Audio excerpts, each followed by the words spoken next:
Ms. King, your vehicle is stationary, correct? Yes, I'm not driving. I didn't ask you if you were driving. I said, is the vehicle stationary? What do you mean? Is your vehicle stopped? Is it standing? No. Okay, so why we're in a moving vehicle for court? I didn't know I had court today, and I had a dentist appointment. Just don't talk. Stop She talking. did know, because you know I'm getting ready to go. You know I No, was she didn't getting mean. ready to She go. didn't. She didn't mean that. She didn't mean No, she didn't mean that. She didn't mean to talk, Judge. She didn't mean that she didn't pay attention to me the last time we were in court when I gave this court date. You saying that's what she didn't mean? Yes, Your Honor. Oh, I see. I see. And then she's in the vehicle, but now like we looking at the top of her eyes, we looking at the top of the car, we look like we're not even looking at her. Okay. I know. She didn't mean it, Mr. Land. She didn't mean it. Okay. Come on, Mr. Land. Good morning, Your Honor. Ivan Land. Hold on. I didn't even call the case because I'm threw off by the motion sickness that I'm feeling because of the moving vehicle. And so we're going to just continue on. Buckle up, guys. Today we're going to break down a courtroom moment that starts off wild. At the very start, the judge is thrown off because Miss King is joining from a moving vehicle. The irritation is obvious: motion sickness, distraction, and disrespect for the court. Despite the chaos, the judge regains control and forces the case forward, setting a sharp tone for what's to come. And then maybe I'm going to go take a Dramamine afterwards. Okay. Thank you. Today is the date set for sentencing with respect to the pre-sentence investigation. Are there any additions, deletions, or corrections on behalf of the people? Your Honor, I would just note that the report indicates the restitution information. The people are in receipt of additional information, which they would like to submit to opposing counsel. I've advised Attorney Davis that we'd be requesting a restitution hearing in 30 days so that all of the evidence can be submitted. It is above average in the amount of the request based on the significant medical injuries. I would note, just so the parties are aware, we're asking for an amount that's going to be around $7,500. So we have no changes, but we. Okay, so that's allocution, and you said that. The prosecutor lays out restitution concerns, asking for around $7,500 due to serious medical injuries. He requests 30 more days, but it's a risky ask. The courtroom energy shifts. This is no longer about procedure, but about real consequences. The judge, unimpressed, sees deadlines slipping, foreshadowing tension that will keep building as fairness and punctuality clash head-on. 221 to 350. Oh, I mean, I'm sorry. You said that the PSI addressed the restitution, and that is not correct. The only thing the PSIR that I have said that the witnesses told my probation department to talk to their lawyer, which we're never going to do. So we tried to get restitution information, it sounds like, and then your witnesses said, talk to our lawyer. And so we'll never be interested in that.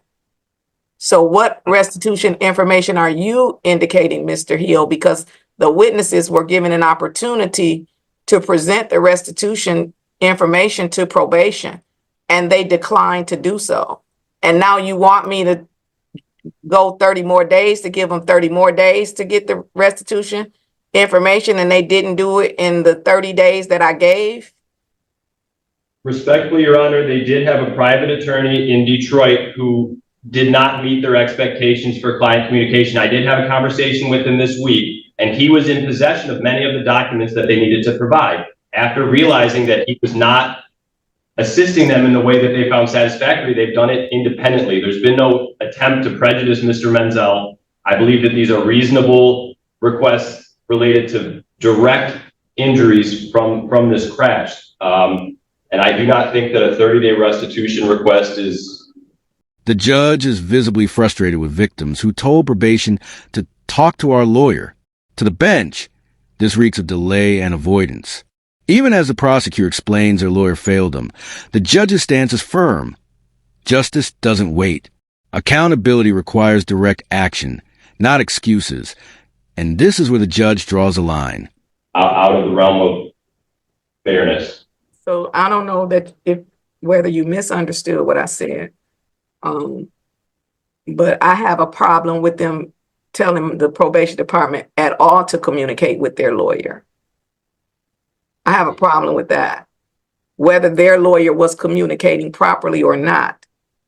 It is probation's responsibility and duty to this court to gather the information that I need to give a fair sentence. And it's not appropriate to say, talk to my lawyer. We don't, if you want restitution. I'm on Bryant right now. For You Menzel, want we're doing the restitution. sentencing, and then this is If you want restitution, you want restitution. And you want to give this court the information for restitution. And now you want me to have set a whole another day when today is the date. But nonetheless, tell Mr. Davis to move. We trying to do the sentencing. And he's standing in there. He's supposed to be. All right. Okay. Nonetheless, I hear your request. Mr. Hill, do the witnesses wish to make any statement today? Yes. I believe they do. All right. And so, Ms. Zuckelbro Miller. Yes, thank you very much. When I was contacted by the probation person, this was last week and I was caught off guard. I've never done anything like this before. And I didn't know what to say to her. So I said, I don't know. Can you please talk to my lawyer? And then Mr. Hill explained that our lawyer wasn't responsive. And I sent him the receipts of the costs that we incurred. We had come to Detroit to visit our son who had just moved to Detroit 2 days earlier. We were in a Lyft car on our way to my son's house when we were hit on the highway. And my husband and I, who's sitting right here, we have still have not fully recovered from this crash. My husband has significant injuries. I'm still not fully recovered. And we never were able to even get to our son's house. We had to spend a week in the hospital. We were at Sinai Grace for a week. And then we had to stay in a hotel before we were well enough to fly home. And once we got home, my husband was a school principal at the time, and he couldn't start school on time and spent, time recuperating from his concussion until about October. And after that, had so many doctor's appointments, he was really forced to retire at the end of the year, and that was much earlier than we had ever anticipated. So this accident has affected us tremendously and continues to. And I don't know if there's an end in sight. The case takes a human turn. Mrs. Zuckerbro Miller describes how a trip to visit her son became a nightmare. Hospital stays, hotel bills, and permanent injuries. Her husband, once a school principal, was forced into early retirement. The raw emotion in her voice cuts through every legal detail. In that moment, the court is reminded this isn't just paperwork. It's lives broken. Thank you, ma'am. Sir, would you like to say anything? No, that's fine. Thank you. Okay, thank you. All right. And is that all on behalf of the people? Mr. Hill? Yes, Your Honor. Okay. Yes, I was just making sure I didn't want to say anything else regarding restitution, but I think the people have said what they want to say. Okay. All right. Mr. I see I'm messing. Okachuku. okay, Chuku. Yes, Your Honor. Okay, Chuku. Okay. Counsel. Yes. First and foremost, additions to the PSI.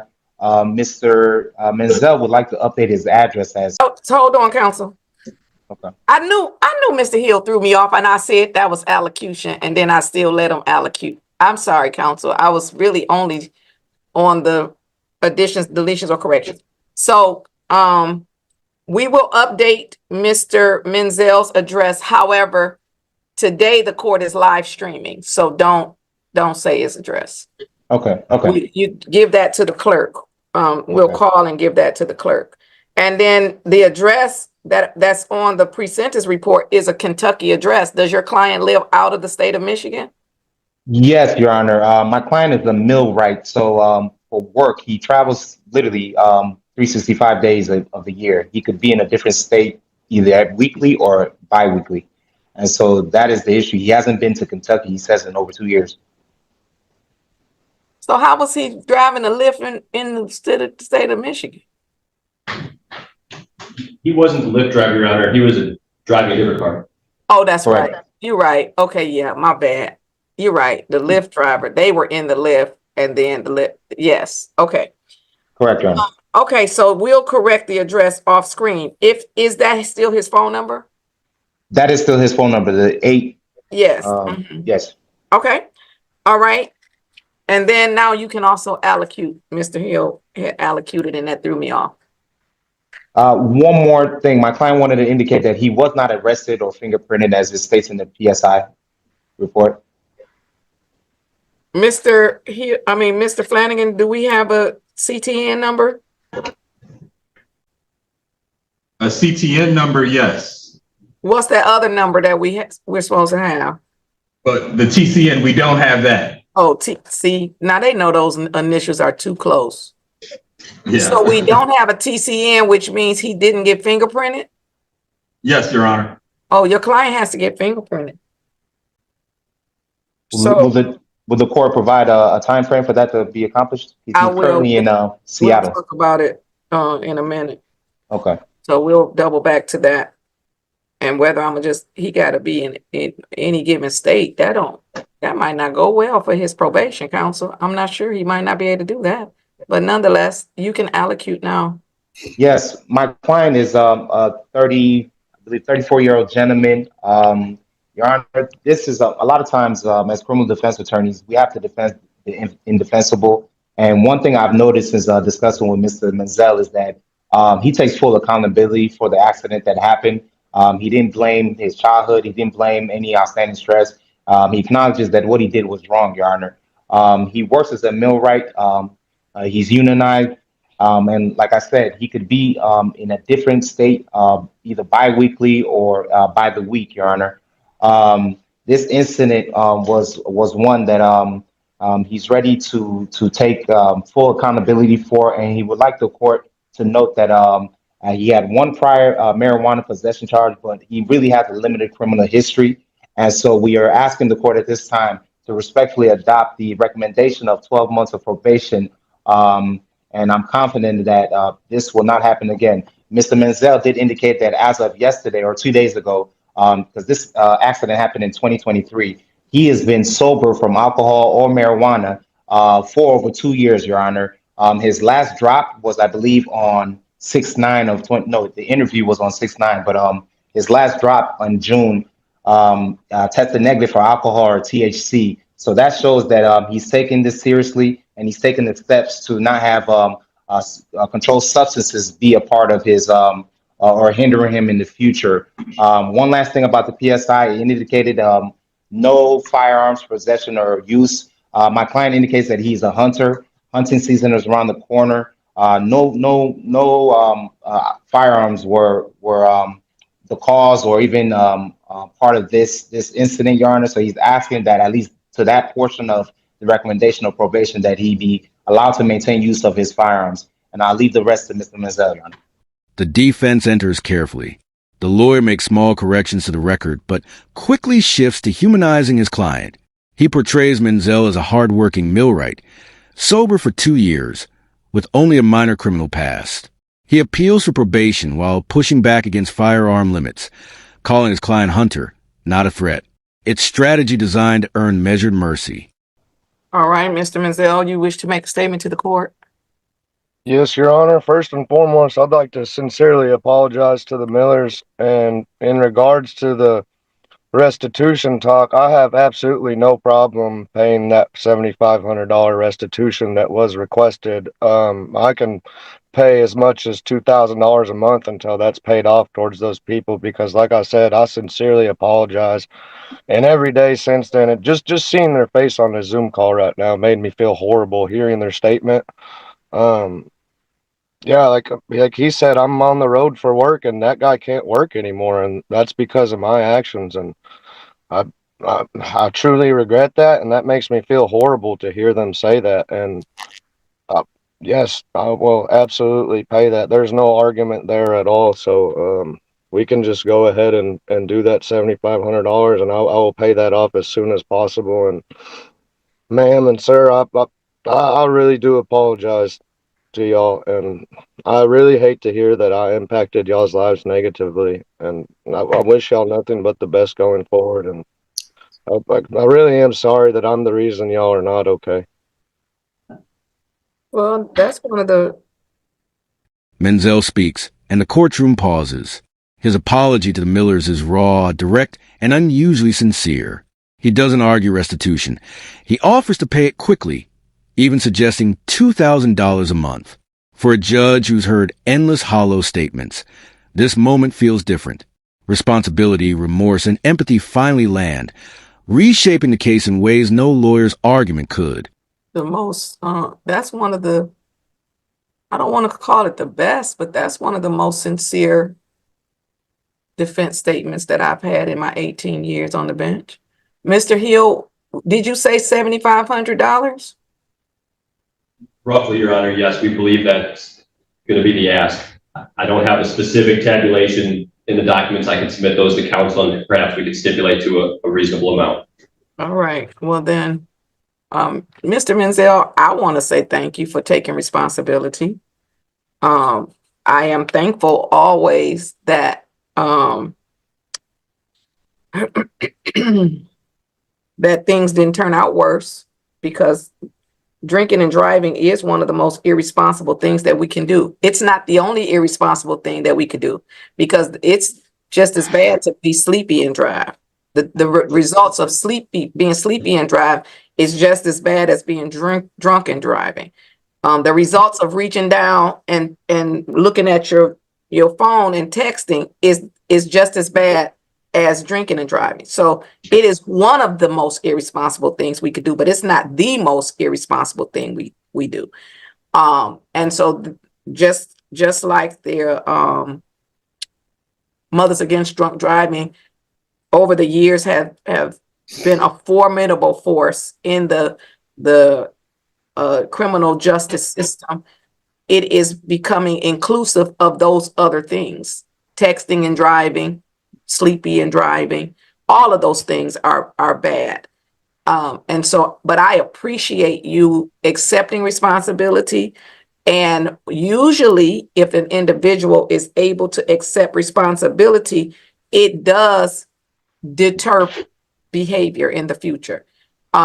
Your statement that you feel bad listening to the victims is also, I thought that it was sincere. And that is one of the reasons that the Victims' Rights Act exists, that they may have an opportunity to be heard, and for a defendant to see the impact that their behavior has had on other people. Now, I'm going to sentence you in a way, though, Mr. Menzel. I don't know. I'm not going to limit your ability to work, especially since you want to pay this restitution. That your lawyer will at some point stipulate to the amount. So Mr. Hill, I'm going to give you 30 days to submit that. I'm not saying that I'm going to set a hearing. Mr. Menzel has indicated he will basically stipulate to 7,500. Of course, if it's less than 7,500, that's good. If it's more than 7,500, we'll see what that more is and whether his attorney will stipulate offline. I'm not saying that in 30 days I'm giving a restitution hearing. I'm saying I'm giving 30 days for you to submit that and for you all to come to an agreement. And then if not, I'll see if I'm going to do something above the 7,500. So the way I hear it is that Mr. Menzel is stipulating to 7,500 or less, and then we'll see what happens if it's anything more. So I am going to say restitution to be determined at this time, but I'm going to make note stipulated to 7,500 and 30 days to If I may, Your Honor. receipts. Yes. Usually, just in the course of practice, we would never tell the our clients to admit, to fault. I know he did that without your. Exactly. This is why we got him on no contest plea. But that goes to why I believe that he's a sincere candidate and should at least the recommendation for probation should be followed and give him a chance to show that he's being forthright with the court, Your Honor. I agree. The judge responds. She acknowledges Menzel's sincerity, notes how rare it is, and sets restitution at $7,500 unless higher evidence comes. She balances firmness with fairness, reminding everyone restitution isn't punishment, but accountability. It's a pivotal moment. Instead of confrontation, the case bends toward resolution, showing how responsibility and empathy can shift justice's weight. Now, but what we also know, and what you will know, Mr. Menzel, is you paying $7,500 through the criminal justice system. I don't know what the result of any civil action will be, but you don't have to pay. You won't have to pay double. Like you won't have to pay this $7,500 again. So let's say it's a judgment. Let's say, I don't know, for $20,000. I don't know, in the civil. You get credit for this $7,500. This $7,500 is going directly to the plaintiffs, to the victims. It doesn't. It comes through the court, but we're going to send them a check every time we get restitution. We send them a check. So, just so that you're aware. Okay, the court is going to impose the following sentence. I will accept the recommendation for 12 months probation. Mr. Menzel, he has a short criminal history. You said one case, Mr. I gotta look okay, up. Okay, right there. Okay, yes, I'm gonna get it. Okay, Chuku.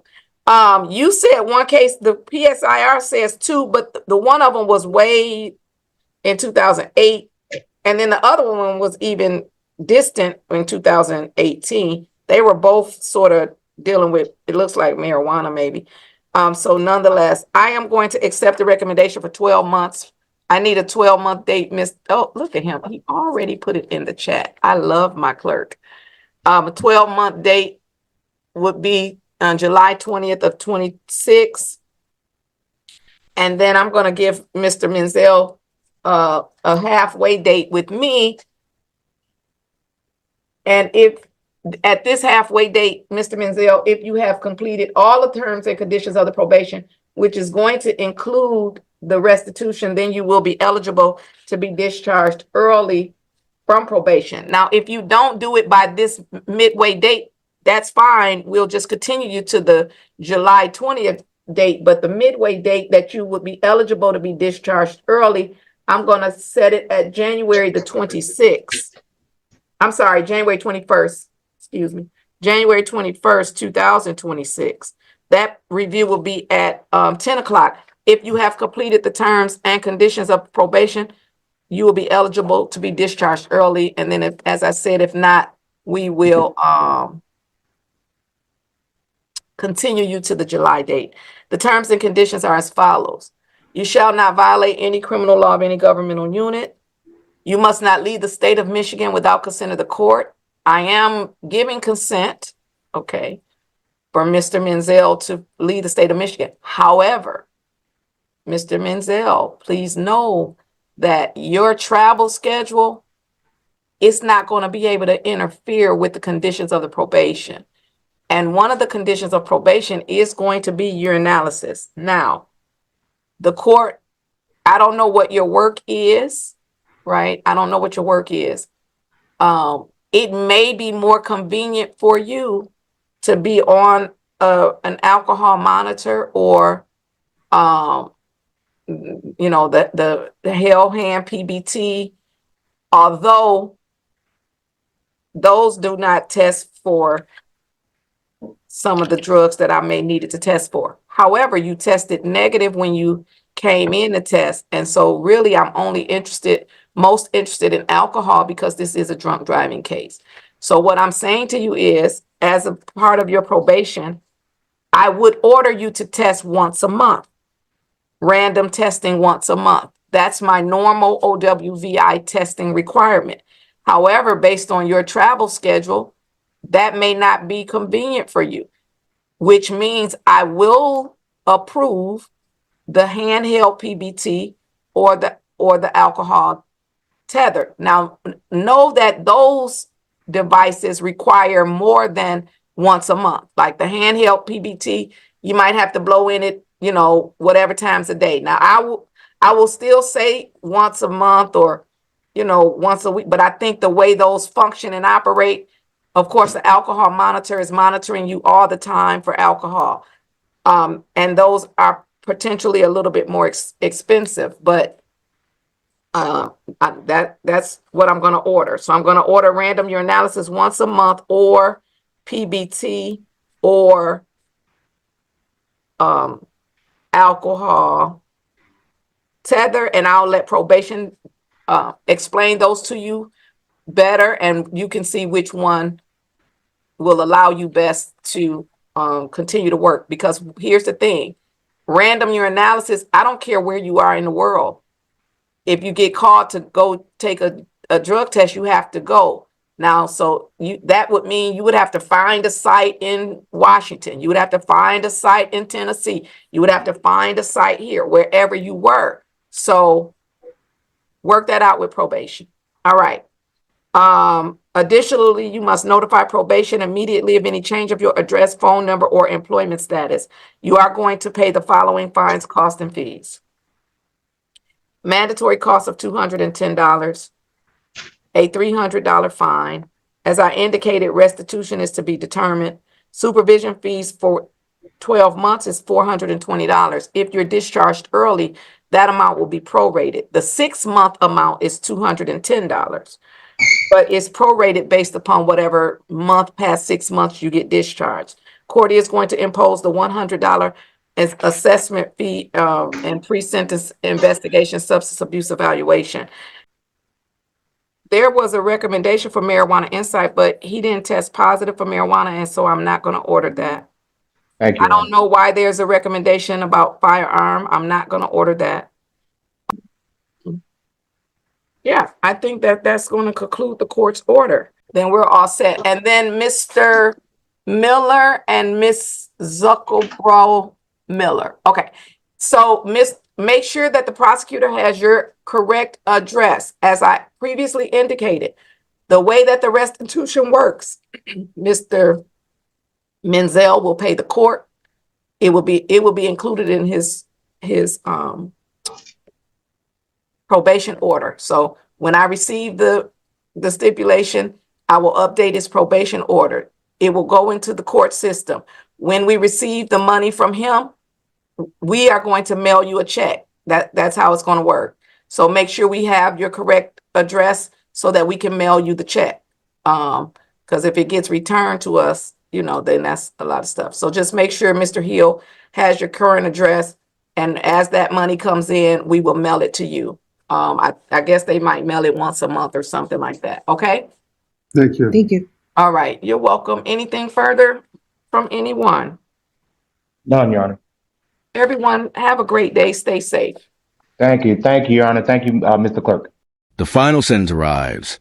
12-month probation. Early release possible after 6 months if terms are met. Travel for work is allowed.